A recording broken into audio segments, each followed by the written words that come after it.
이재명 경기도지사가 9일 열린 개성 있는 토크 콘서트에 공무원 동원 논란이 불거진 것과 관련해 의사결정 과정에 대한 철저한 조사 등 재발 방지 대책 마련을 지시했다. 12일 경기도에 따르면 이재명 지사는 이날 관련 보고를 받은 후 대노했으며 해당 부서에 대한 조사 착수, 책임자 엄중 문책, 재발 방지 대책 등을 마련하라고 지시했다. 한편 경기도는 2월 9일 개성공단 재개를 연원하기 위해 온라인으로 개성 있는 토크 콘서트를 생중계했다. 이 과정에서 공무원들의 참여 여부 확인을 위해 사전 참여 신청 후 유튜브 실시간 채팅창에 소속과 성명을 기입하도록 해 동원 논란이 일어났다. 도는 즉각 이재강 평화부지사 명의의 공식 사과문을 내고 통일교육지원법에 따른 공무원 통일교육 범위의 하나로 가급적 많은 공무원이 참여할 수 있도록 안내한 사항이라며 참여한 공무원들의 마음과 입장을 헤아리지 못했으며 사전에 이런 문제점에 대해서 충분한 고민이 부족했다고 밝혔다. 다음은 경기도 코로나19 백신 접종 의정협의체 업무협약 체결 뉴스입니다. 경기도가 도민들의 일상 회복을 앞당긴 안정적인 코로나19 백신 접종을 위해 지역 의료단체와 긴밀히 협력해 나가기로 약속했다. 이재명 경기도지사는 10일 경기도청 상황실에서 이동욱 경기도의사회 회장, 정영진 경기도병원회 회장, 전하영 경기도 간호사회 회장과 코로나19 백신 접종 협력을 위한 경기도 코로나19 백신 접종 의정협의체 업무협약을 체결했다. 이재명 지사는 경기도에서도 백신 접종 추진단을 만들어 나름대로 준비를 하고 있다면서 민간과 협력 체계를 구축해 체계적으로 사전에 충분히 연습도 하고 현장에서 잘 집행될 수 있도록 하겠다. 여러분들의 노고를 잊지 않겠다고 말했다. 이 지사는 이어 국민들이 적극적으로 국가 정책과 방역에 협조했지만 경제적으로는 다른 어느 국가보다도 지원을 받지 못했다. 의료진들에 대한 보상도 현장에서 매우 부족하다고 느낄 것이라며 앞으로는 좀 더 적극적인 재정 운영을 통해 고통받는 국민들의 스트레스 지수도 떨어지고 현장에서 번아웃돼가는 의료진들도 충전할 수 있게 되길 바란다고 말했다. 이동욱 경기도 의사회 회장은 의료인 입장에서 코로나19 사태에서 가장 중요한 문제가 백신인데 국민들이 일상생활로 돌아가고 국가 경제도 회복될 수 있도록 경기도 의사회가 최선을 다하겠다고 말했다. 정영진 경기도 병원회 회장은 도나 정부에서 지원해준 음압격리병실이나 관련 세미나 등 선제적 대응이나 재정 지원이 굉장히 도움이 됐다며 코로나가 끝난 뒤에도 감염병에 대해 많은 관심을 갖고 지원을 하다 보면 다른 감염병이 오더라도 무사히 견뎌낼 수 있을 것이라고 말했다. 전하영 경기도 간호사회 회장은 백신 예방 접종을 시작한다고 하니 어두운 긴 터널 속에서 서서히 빛이 보이는 것 같다며 백신 접종 과정에서 간호 인력이 의사 인력보다 많이 필요한 만큼 인력을 더 보완할 수 있도록 홍보를 부탁드리고 나아가 공공병원 간호사 수를 확충해 줬으면 한다고 말했다. 이번 협약에 따라 도와 의료단체는 정부의 백신 공급과 예방접종 시기에 맞춰서 코로나19 백신 접종이 차질 없이 시행되도록 추진해 나갈 예정이다.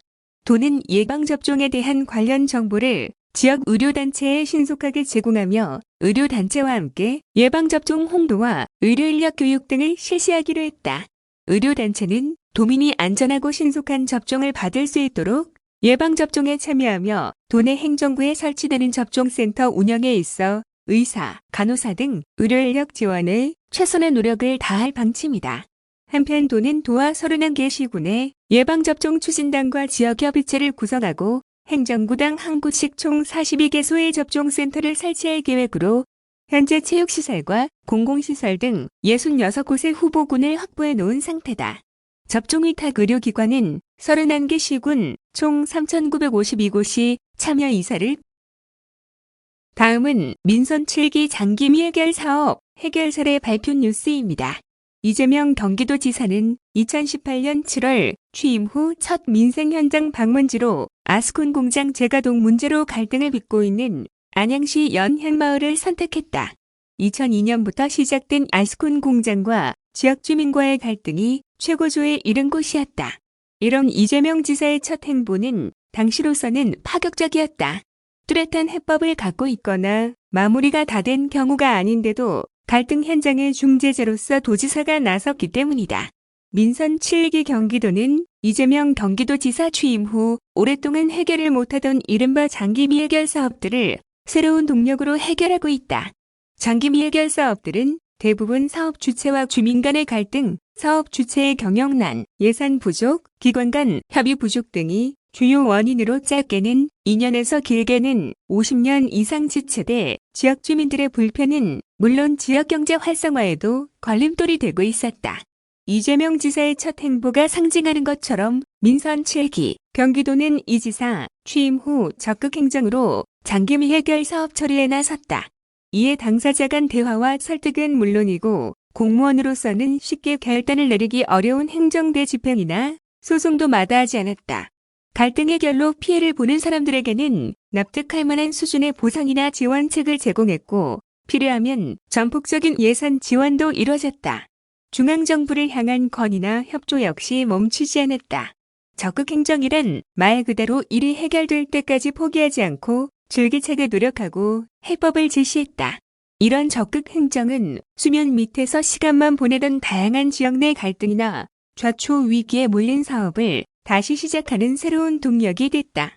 문제 해결을 위해 새로운 방법을 제시하거나 갈등을 중재하려는 경기도의 노력에 이에 당사자들도 협조를 아끼지 않으면서 장기 미해결 사업은 점차 해결의 실마리를 찾아갔다. 오랜 기간 동안의 어려움을 딛고 새로운 국면을 맞거나 해결된 민선 7기 경기도의 주요 장기 미해결 사업 처리 사례들을 살펴봤다. 안양연현마을 공영개발 사업. 이재명 경기도지사의 민생 현안 1호로 주목을 받았던 안양연현마을 공영개발 사업 예정부지에는 현재 친환경 녹지 공간을 갖춘 시민공원 조성 사업이 추진 중이다. 시민공원 조성 사업은 지난해 12월 개발제한구역 훼손지 복구 계획에 대한 중앙도시계획위원회 심의 등 필요한 절차를 모두 마쳤다. 올해 안으로 보상에 착수해 2023년까지 완료될 예정이다. 이곳은 아스콘 공장을 운영하는 제1산업개발 인근에 아파트 입주가 시작된 지난 2002년부터 갈등이 시작됐다. 아스콘 공장 주변의 압치 문제가 원인이었다.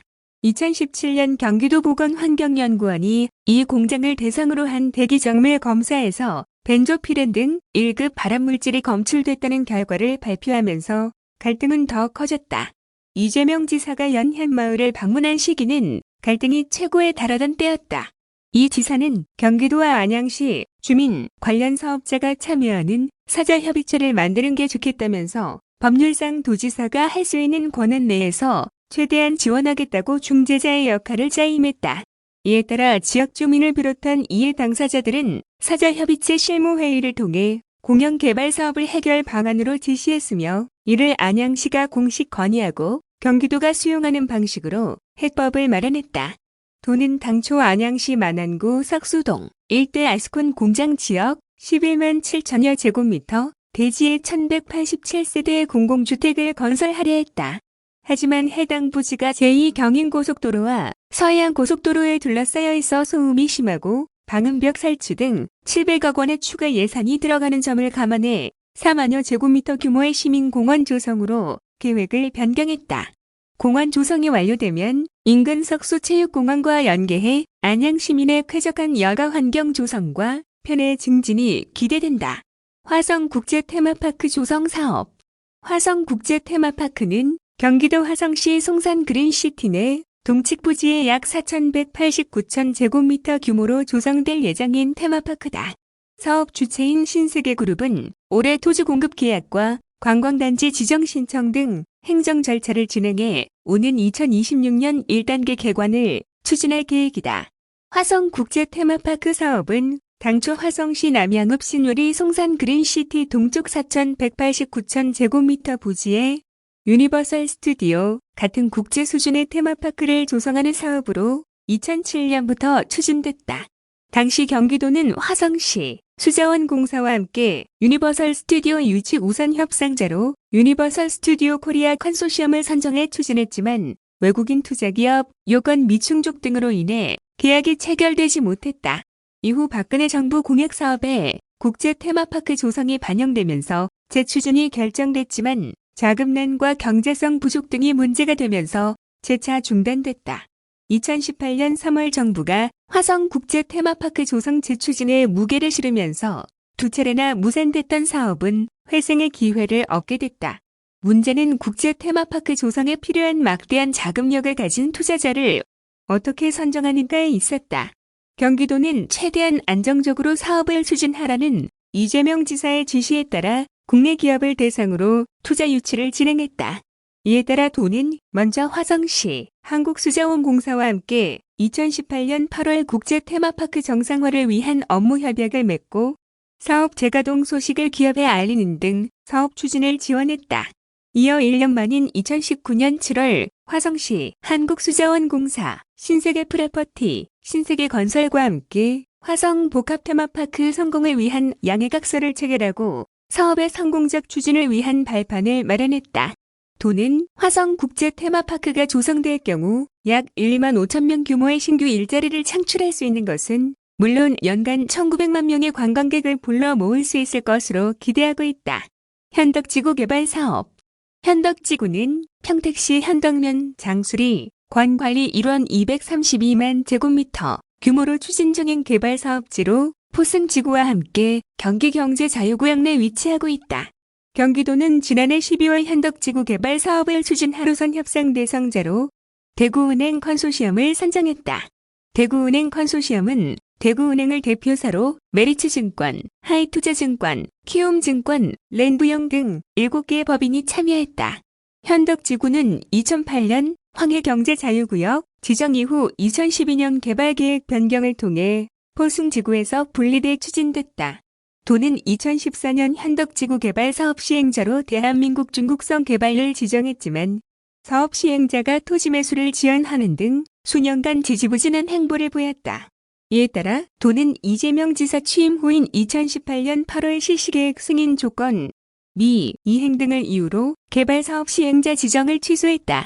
대한민국 중국성 개발은 경기경제자유구역청을 상대로 현덕지구 개발 사업 시행자 지정 취소 처분 취소 소송을 제기했으나 1심, 2심 대법원 모두 기각했다.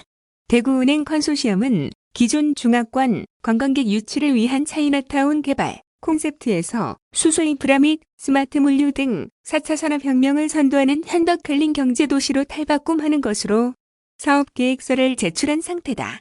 현덕지구는 이재명 경기도지사의 핵심 공약사항 중 하나인 개발이익 도민화 논제가 적용, 사업 완료 후 발생되는 개발이익 중 공공의 출자 지분목만큼 지역 주민들에게 환원하는 방식으로 추진된다. 경기주택도시공사와 평택도시공사는 올해 상반기 내에 특수목적 법인 설립을 위해 본격적으로 우선 협상 대상자와 사업 협약을 추진 중이다. K컬처밸리 조성사업.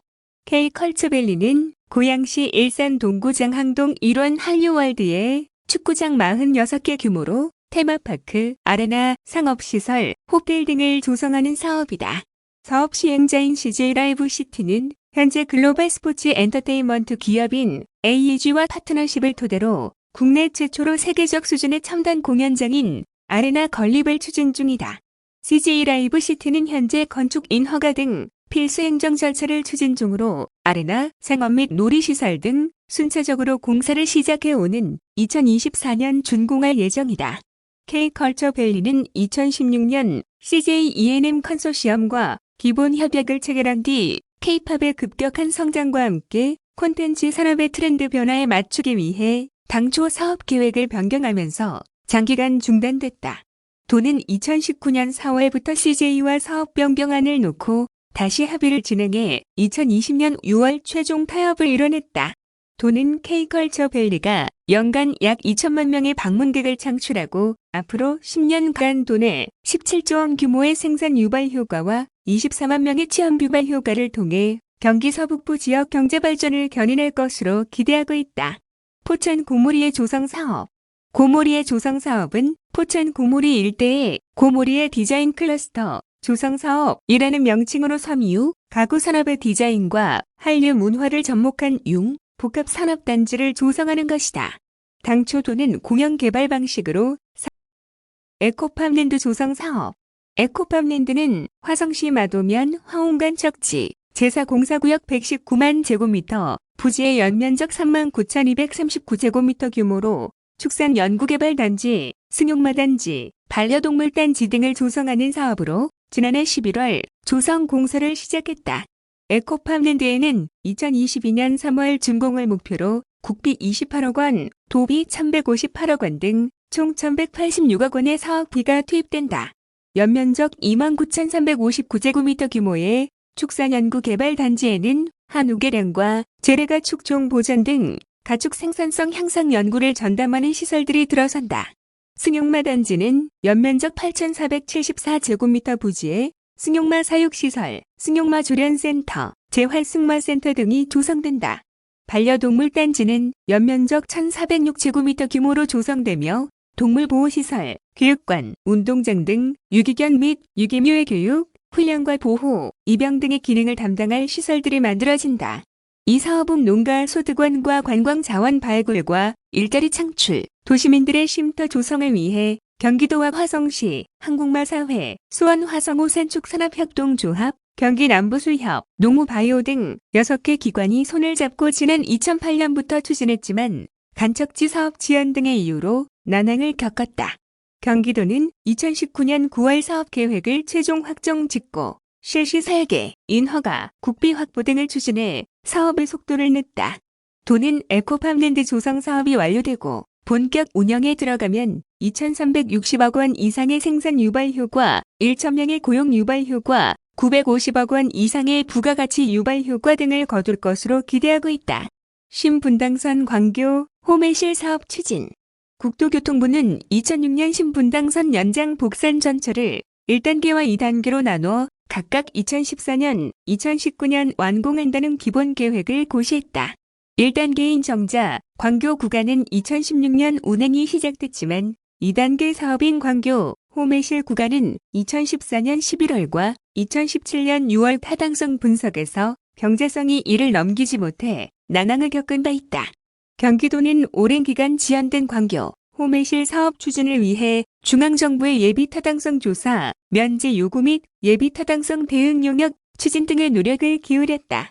경기도의 노력에 힘입어 국토교통부는 지난해 1월 신분당선, 광교, 호매실 사업의 예비타당성 조사 통과 결과를 발표했다.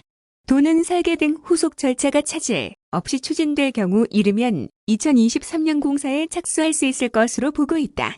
현재 호매실에서 서울 강남까지 버스를 이용하면 약 100분 정도 소요돼 서울 도심 접근에 어려움이 많지만 신분당선 연장 노선이 개통되면 약 47분으로 기존 버스 이용 대비 50분 정도 줄어들 전망이다. 동두천 캠프모빌 관련 신천 수해 예방 사업. 동두천 신천은 지난 1998, 1999, 2011년 세 차례에 걸쳐 비 피해를 입었고 집중호우때마다 수해 우려가 큰 지역이다. 경기도와 동두천시는 수해 예방을 위해 동두천시 생연동 생연낙차공에서 동두천동 상봉안부까지 3.8km 길이의 신천 물길을 정비하고 제방을 쌓아 수해를 예방하는 사업을 2017년부터 추진했다. 문제는 신천이 흐르는 구간에 위치한 미군 공야지인 캠프모빌의 반환 절차가 늦어지면서 발생했다. 군사보안구역인 만큼 미군 기지 내에서는 공사를 진행할 수가 없게 된 것이다. 이재명 경기도지사는 2018년 8월 캠프모빌을 방문해 문제 해결 협조를 요청한 데 이어 같은 달 시도지사 일자리 간담회에서도 문재인 대통령에게 문제 해결을 위해 정부 부처가 나서줄 것을 건의했다. 이 같은 노력에 힘입어 2018년 12월 국방부와 경기도 동두천시 주한미군 사령부가 캠프모빌의 반환 전 기지 사용을 최종 합의했다. 동두천시 신천은 2020년 1월 국가하천으로 변경돼 현재 국토부가 신천 하천 환경 정비 사업을 추진 중으로 2021년 내로 마무리될 예정이다. 가평 조종 중고교 방음벽 설치. 이재명 경기도지사는 취임 2년 차인 2019년 7월 1일 군부대 소음으로 어려움을 겪는 가평군 조종 중 고등학교를 방문, 방음벽 설치를 약속했다. 이곳은 군부대가 들어선 1973년부터 인근 군 차량 훈련장, 사격장 등에서 발생한 차량 이동이나 훈련 시 소음과 매연, 먼지 등이 심해 학생 수업에 불편을 겪은 곳이다. 하지만 학생 대부분이 군부대원 자녀인 데다 군부대의 지역경제 영향 등을 고려 불만을 제기하지도 못했다. 가평구는 총 12억 6천만 원의 예산을 투입해 2019년 12월 464m 길이의 방음벽 설치를 완료했다. 이재명 지사는 가평군의 특별조정교 부금 10억 원을 지원했다. 방음벽 설치가 마무리되면서 학생뿐 아니라 인근 지역 주민 4,500여 명도 소음과 먼지 걱정을 덜게 됐다. 이 지사는 취임 후 경기 북부는 그동안 각종 규제와 남북 분단 등으로 다른 지역이 겪지 못한 피해를 입어왔다며 특별한 희생도 불공정이므로 이에 대한 특별한 보상이 필요하다고 지속적으로 강조했다. 청정계곡 청정바다 보관 사업.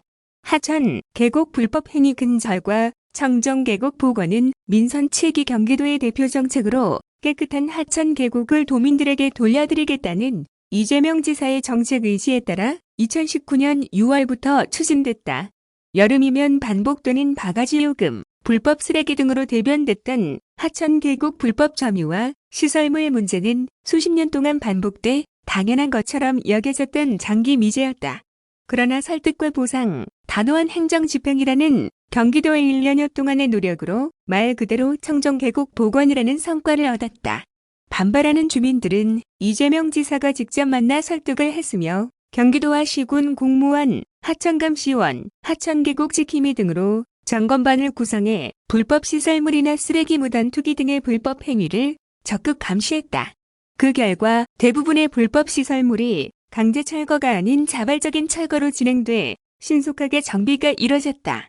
특히 불법 시설물을 철거하는 수준을 넘어 지역 경제, 관광 활성화에 실질적인 도움이 될 수 있도록 청정계곡 보관 지역 도민환원 태스크포스를 구성, 지역 주민과 전문가들의 의견을 수렴해 다양한 사업들을 추진한 것이 주민들과 공감대를 형성해 보관을 수월하게 했다.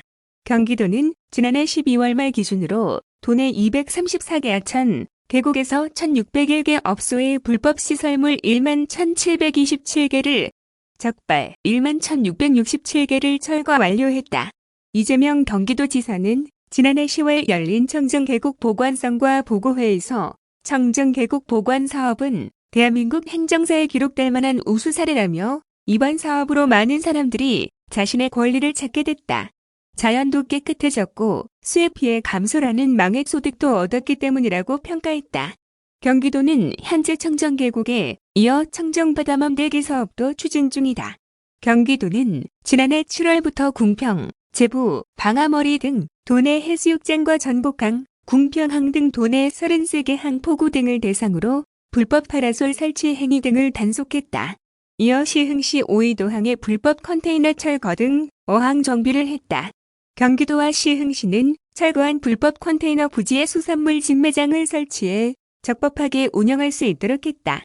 도는 2022년까지 시흥시 오이도에 국비 66억 원 등 총 94억 원을 투입해 어항 기반 시설 정비하고 오이도를 시흥계 꿀습지, 월고창, 시화우 거북섬을 잇는 수도권의 중심 관광지로 개발한다.